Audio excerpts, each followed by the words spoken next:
Let's Talk Small Business, the real talk, no BS podcast for business owners and entrepreneurs who want to grow and actually enjoy the ride. I'm Mitchell Wilson. Let's get into it. Today's guest, Scott Proposki, a photographer turned entrepreneur, business coach, and author who has spent over 2 decades building something remarkable. So, Scott has photographed, if I get that, I'll get the word out there right, I'm sure, for National Geographic. He's worked at the White House. He's built a 7-figure photography studio from the ground up with a team of 52 members and over $25 million in lifetime sales. And then, 2020, he lost it all almost overnight. So, what he did next is why we have him on the show today. Scott rebuilt from scratch, but this time smarter. He created Camera Focus Method, a step-by-step business coaching system that helps creative entrepreneurs and business owners get consistent, high-value clients without burning out in the process. He's also the author of Camera Focus, a keynote speaker who's talked about entrepreneurship on some of the biggest stages out there. So, if you've ever wondered what it looks like to lose everything and rebuild with clarity and purpose, this episode is for you. Scott, let's talk small business.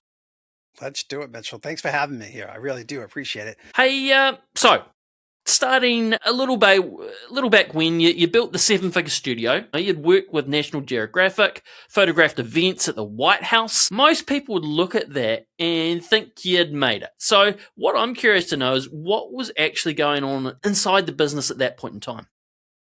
Yeah, no, all great questions, right? A lot of these stories seem like what? You can't make these stories up. And yes, photo shoots at the White House, HBO, the New England Patriots here, which is a big team here in the United States, football team, went to the Super Bowl. Some of the top clients. 2019 happened, wrote a book, right, on top of the world called Camera Focus, looking to maybe scale the business, collaborate with maybe another business, grow it even further, right? That's what you're supposed to do, grow a business and build it further. I was doing all that. I was right on course, right on the page. But I gotta be honest with you, in 2019, even pre-COVID, business was crazy. Life was chaotic. It was chaos. I was making it happen. Business was great in 2019 and things were going, but I knew things had to change, but I didn't expect it to stop, right?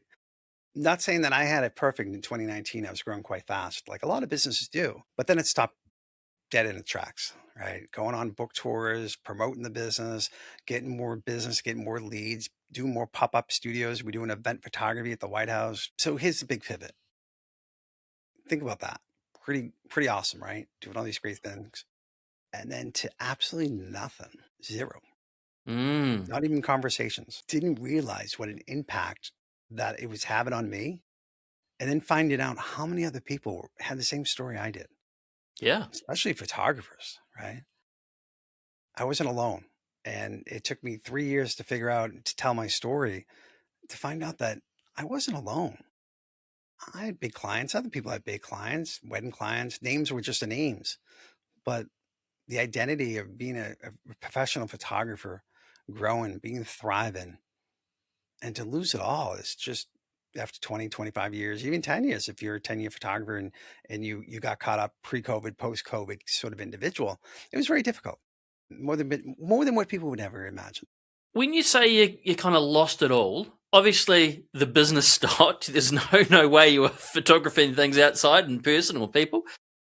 What did that look like from a business point of view? Were there sort of overheads and all the rest that were just not achievable to be paid? Like, how did the business side work?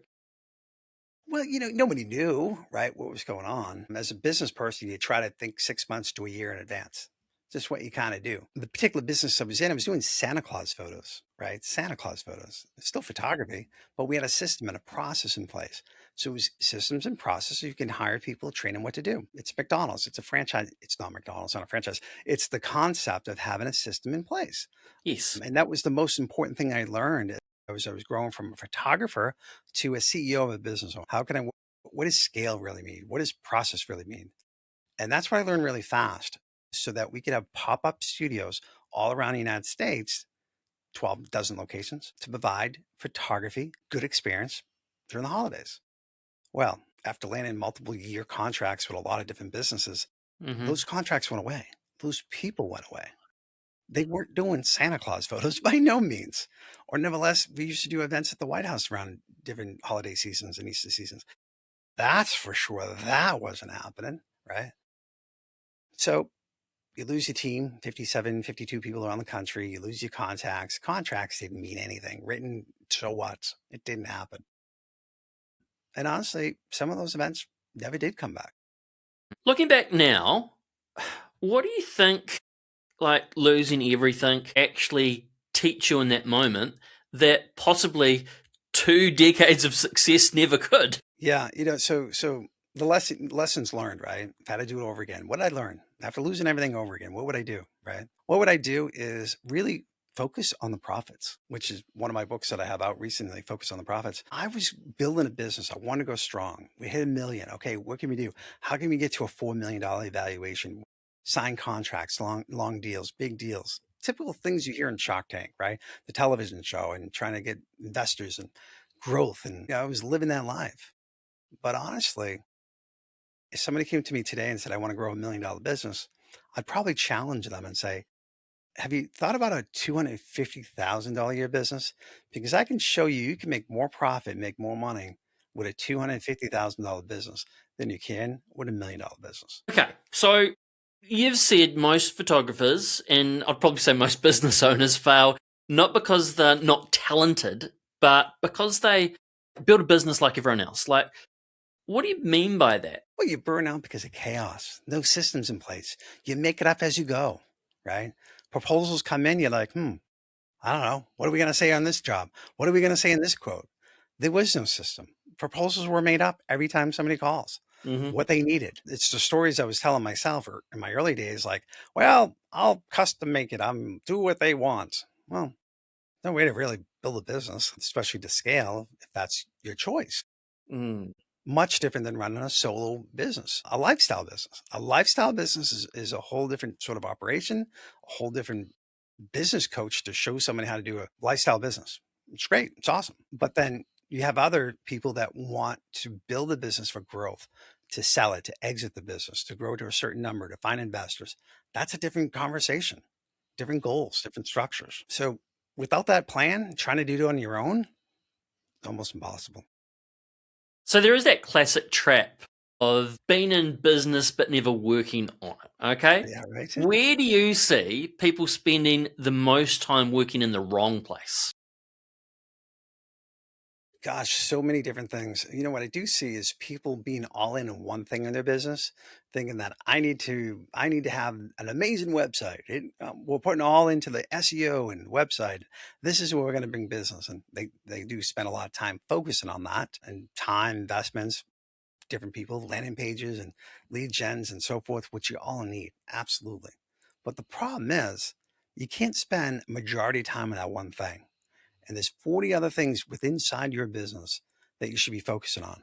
And if you actually just focus on maybe 1, 2% improvements in 40 different elements in your business, most likely you're going to do a heck of a lot better, a lot easier, a lot less headaches because you got a system in place. You got multiple things working for you.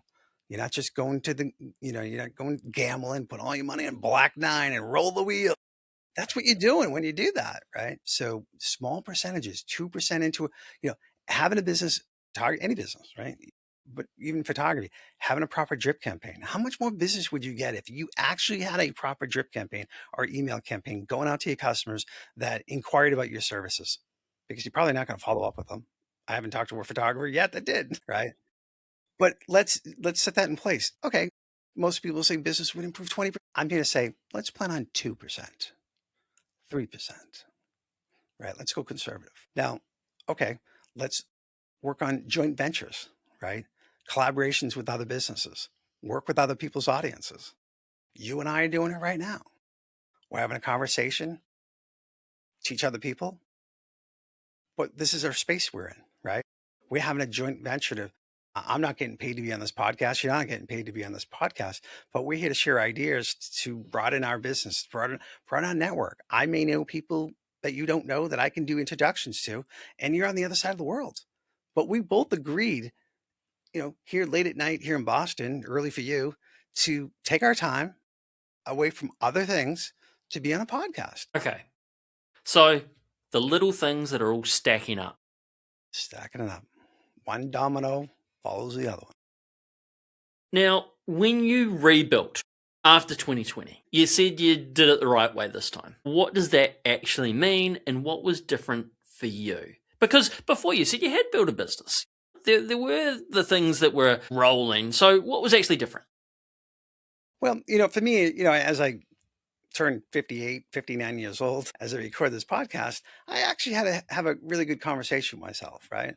I have to start over again, travel with National Geo and the White House, and a lot of energy, brain power, and body parts that need to do this to start from zero. And I did it for 25 years, and it was very difficult for me to have that identity, because that's my identity, right? 25 years and being known for this individual. This is what I do. And being told that, no, you can't do it anymore was the difficult part. That took me 3 years to figure out, just to do nothing, to figure out that one thing. And when I figured out, like, well, actually, I can still do what I was doing. I was a leader. I was helping other photographers build my business with me. Well, I don't need a business to actually do that. I can actually help more photographers now all around the world and wouldn't it be awesome to be on a podcast with somebody else on the other side of the world, telling my story?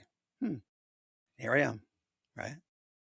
I have a bigger impact today to help more people doing exactly what I was doing.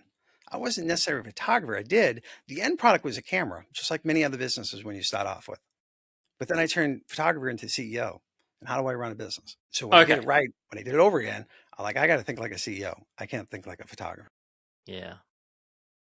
Okay. So let's work directly towards photographers and walk me through what like a proper client attraction system maybe looks like for small Client business. trust. What are the non-negotiables? Before you said, hey, we've got a drip campaign going, what else should they be sort of focusing on and putting it in place from Yeah. kind of day one? Day one, massive impact. There's one thing will do massive impact. I'm sure you have a website. The one thing, the hero section, everybody knows where that is on the webpage, right? That first section, that first banner section on the website. Need a call to action, the CTA, call to action. That one call to action, click here, goes right to a calendar. Prospect can pick a time and date that works best for them. There's no email communication going back and forth. They pick the date, they pick the time, and all of a sudden, out of magic, they show up on a Zoom call on the other end. And you have a meaningful conversation of how you can help them. You just do that one thing, back to the 1, 2, 3% increases in your business. Probably just doing that one thing, you'll have a 3% increase in your business. Okay. I like it. Now, I guess if we follow on from that step, a lot of photographers or business owners struggle to price themselves properly. Mm. Usually I'll find they're undercharging because maybe they're afraid to lose clients. How should they be thinking about pricing? Yeah. So I got to. Did I just see, was it beer o'clock at your time? No, it did. It's. I wish it was. That's not yet. It's the old classic ginger ale. Thanks for calling me out on that, because people are like, hey, I saw Scott drinking a couple of beers. Oh, no, perfect, man. I wish I'm I all wish it for was the it. right time for me. Yeah. Actually, my next podcast is happy hour. So There we go. Yeah. So I'm all for it, by the way. Gets the creative ideas going, actually. So what was your question? Okay, so we went through the client attraction system. Now we're talking about pricing. Yeah. Pricing. People under price. I see it every single day. Like, how should they be thinking about that pricing properly? Pricing. Great question. I got this part of my program. I haven't pulled it out too much. I kind of have this whole program was like, basically shop your competitors, right? But not shop for price. Okay. That's not the goal. The goal is to shop your competitors in the space and create a spreadsheet.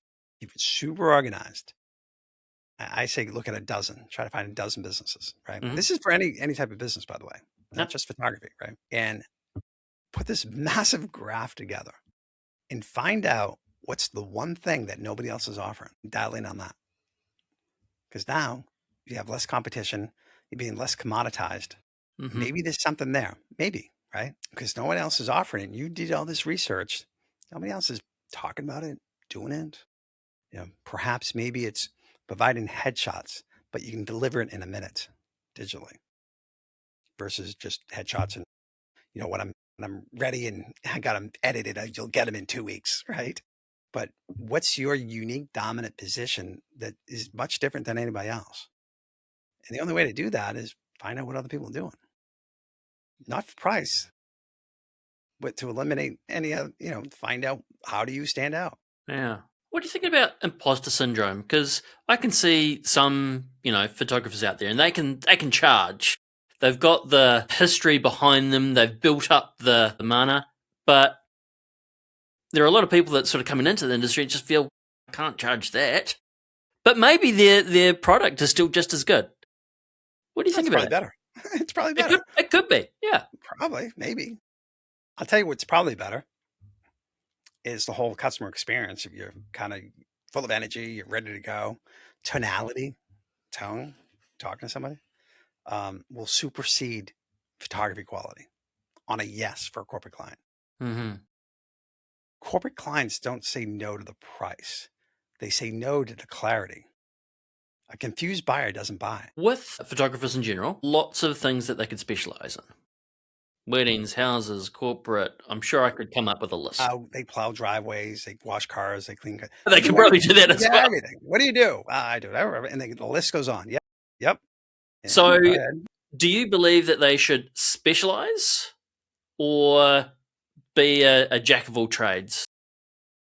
Not jack of all trades, that's for sure. Don't dabble.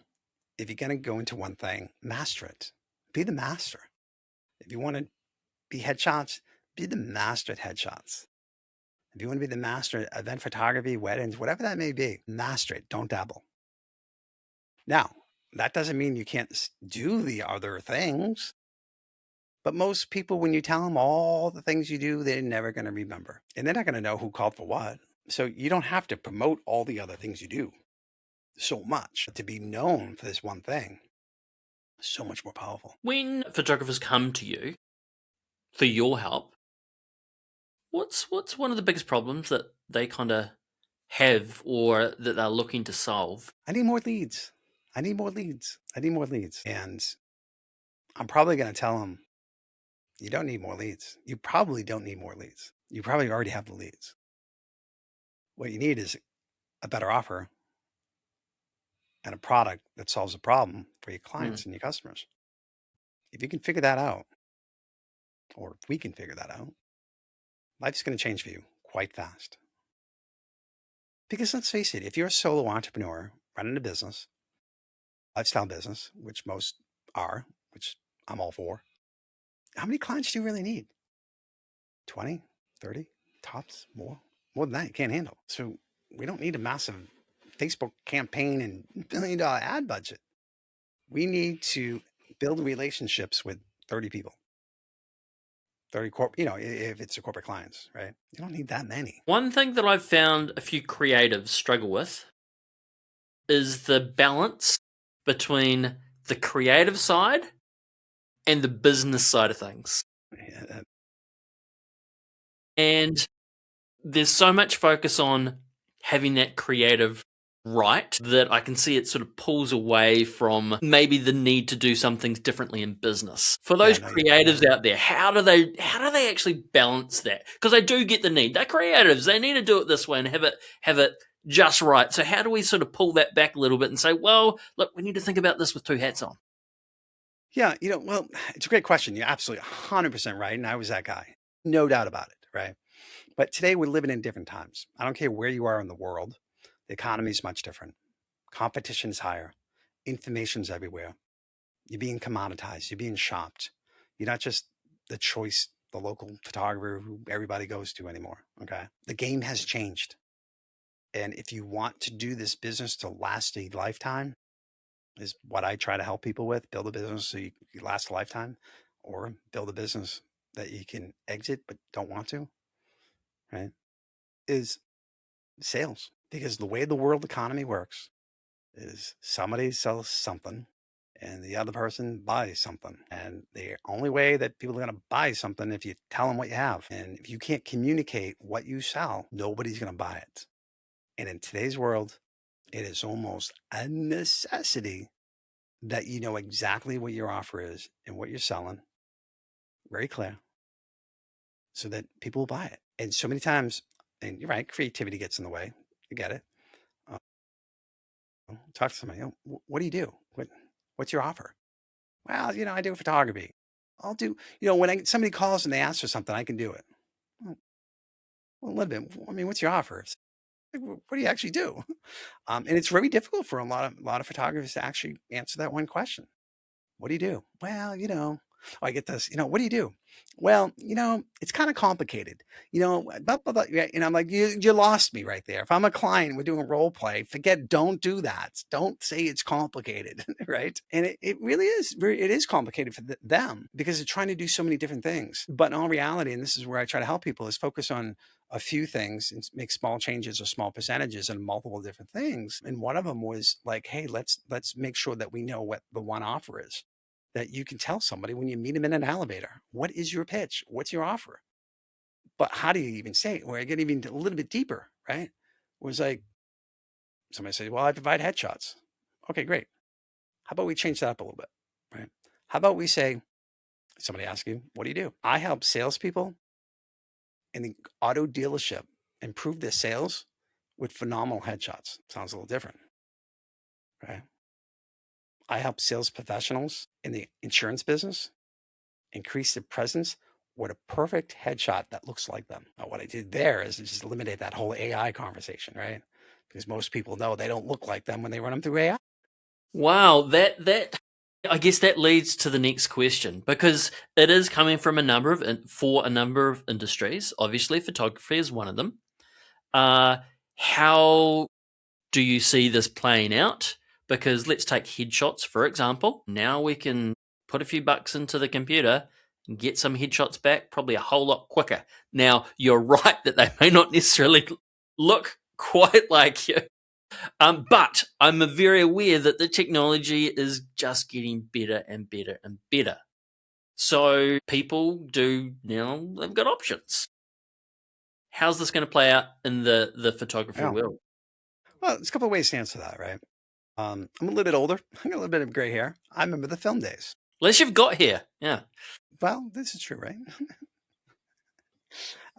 And the film days, when you go back to those times when I lived those days, I would hear the photographers say, oh, there's digital coming out.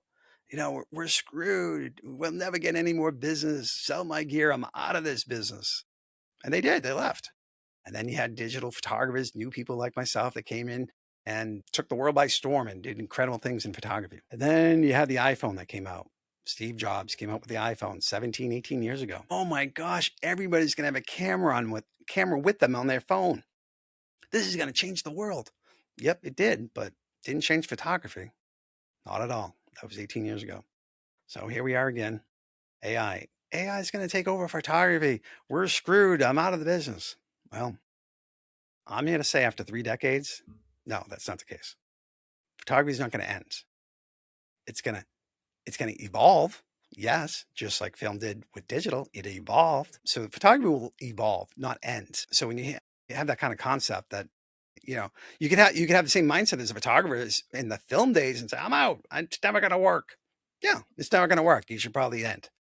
So if you're in AI and you're excited about it and how are you going to evolve with it, it's pretty exciting actually, because there's people doing massive amount of business, more business because they're using AI to do all their headshot touch-ups within minutes, within seconds of doing high volume headshots now that are completely very professionalized, organized, and very touched up, polished, finished images quickly in a minute, fast, where the people actually look like them and the teams actually have consistent headshots, which is really a difficult thing to do, to get a photographer that can do 50 to 100 headshots and have them all consistent, all look the same. Because what happens when you do the one AI photo and somebody, makes themselves look good, and they probably do. If I never met you and you did an AI photo, you look amazing. But the problem is those people will go to a conference. I see it all the time.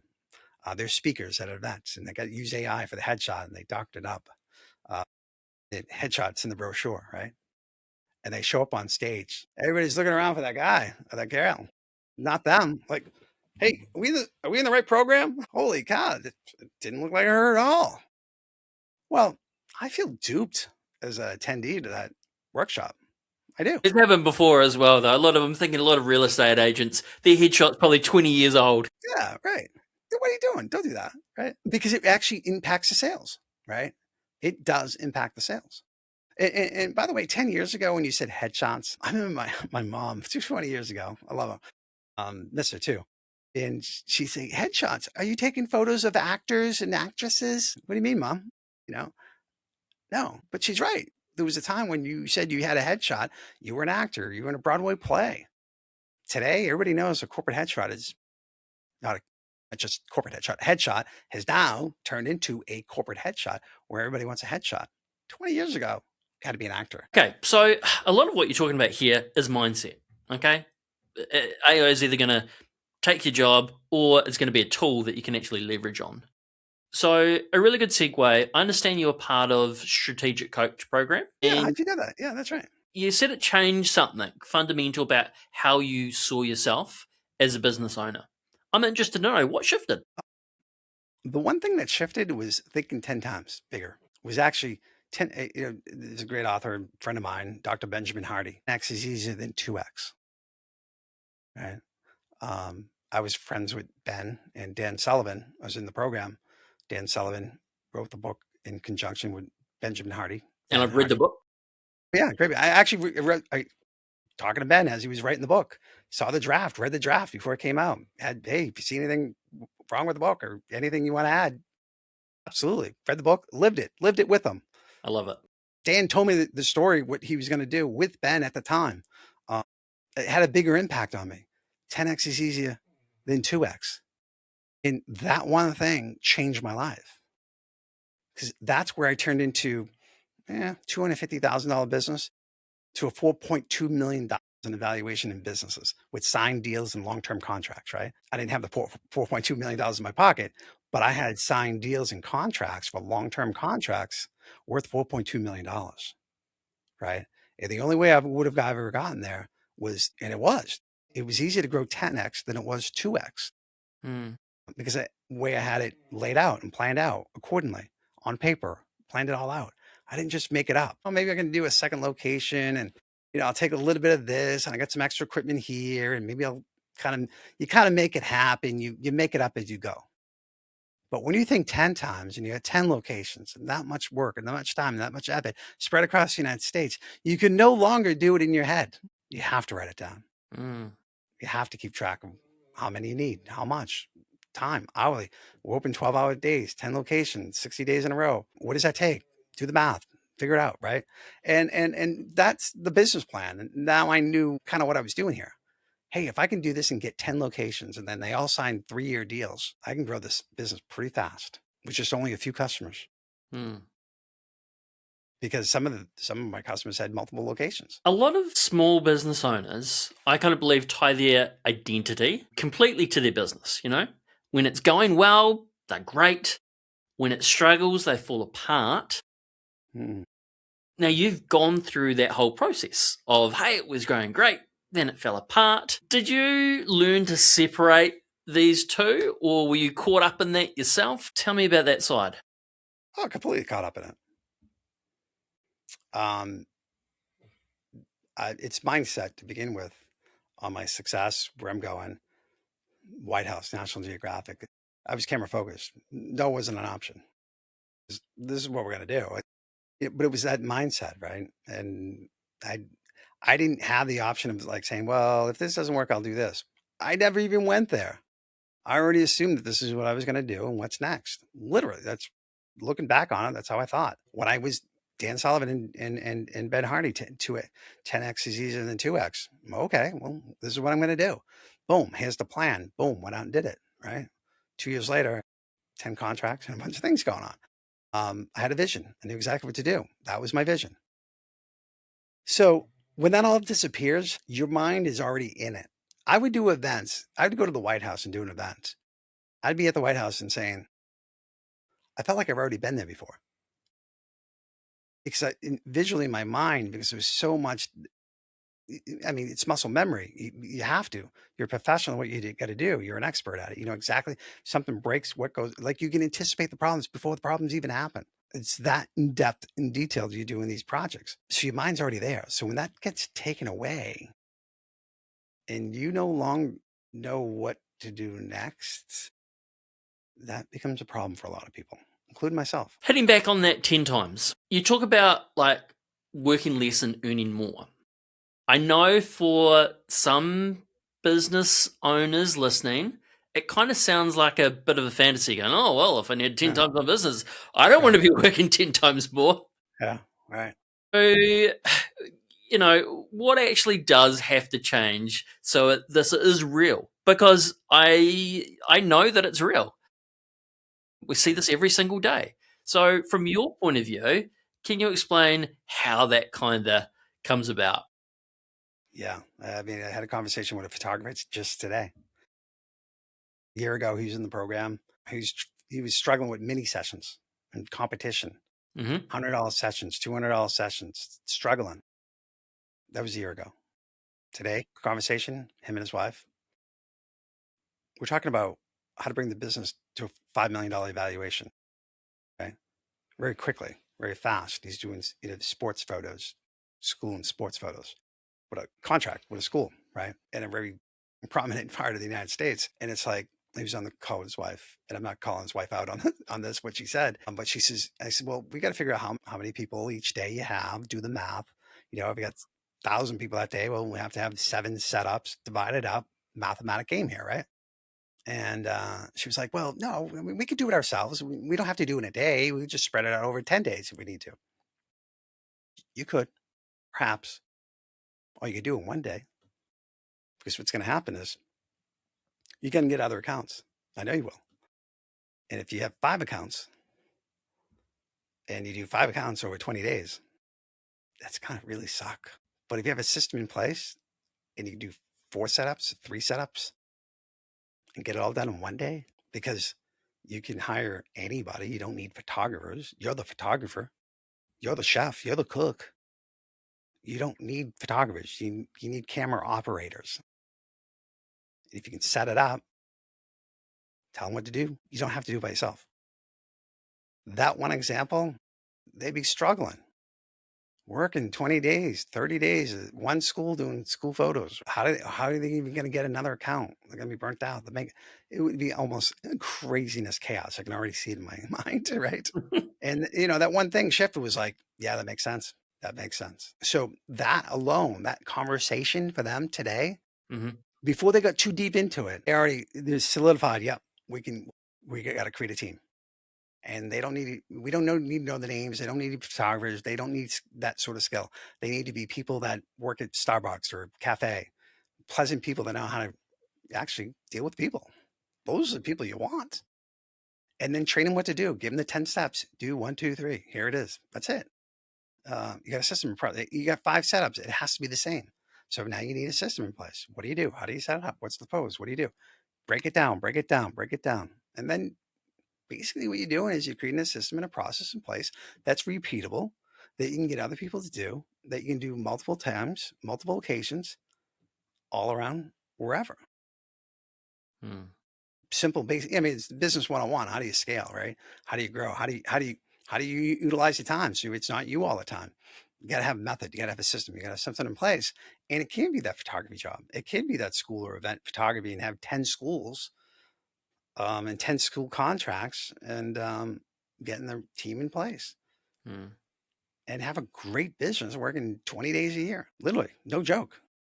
That's real. Before 2020, after 2020, what do you think one of the better decisions you've actually made in business? Slow it down, and stay the course. What do you know now that you wish you knew at the very start? Yeah, if I got to talk to my younger self and tell him hey, Scott, this is what you need to do. Stick to one thing, because here's what happens. And I've done this, and if I got to explain this, if you're not watching this on video, I'll explain it if you're listening.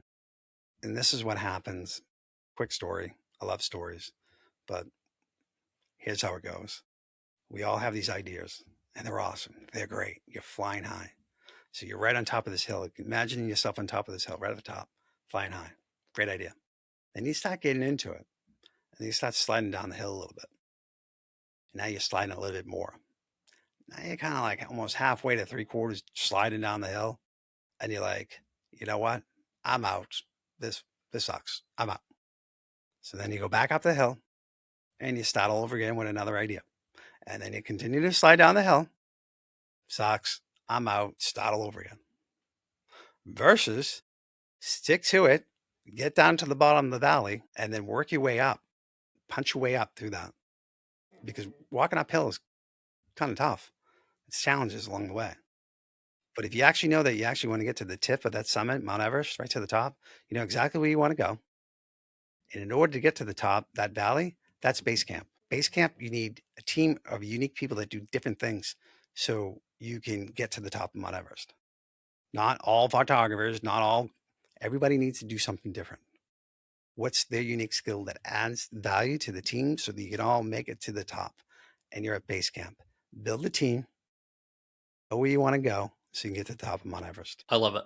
Sound advice, and a shout out to Sir Edmund Hillary, a Kiwi that made it to the top on the very first person there. So, that's been great. Scott, it's been a great conversation. I think that story that you've got from the failure to actually build up again and keep on going, it's been inspirational, okay?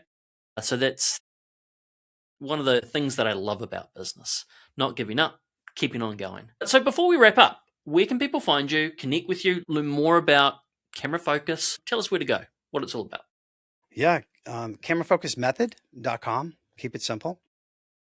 Just change that around to give away my free book, The 1% Profit Method. Go to the Camera Focus Method and download that free book. Once you get into that, you can book a call with me. Have a conversation. Love talking to different people. Not sure I can help everybody. I know I can't, but I'd love to have a conversation and see if I can. And I'm sure your call to action will be right at the top of that. You betcha. After you get into the opt-in page and I give away my free gift, it goes to the next page where you watch a nice 7-minute video, get to know me a little bit more. And the button right after that is book a call with Scott. Brilliant. I love it. Now, if you're listening to this episode and you're thinking differently about your business, whether it's sales, systems, or strategy, that is the point. If you do want help identifying your biggest bottleneck or mapping out your next smart move, you can also book a free breakthrough session with myself and the Coach Birds team. Scott, thank you again for your time and being so open about your journey. And to everyone listening, remember this: the businesses that win are not the ones that never fall. They're the ones that know how to rebuild smarter. Thanks very much. Let's talk small business. I appreciate you tuning in. If you got value, hit subscribe, like, or drop a comment. It spreads the word and might just help another legend get their breakthrough.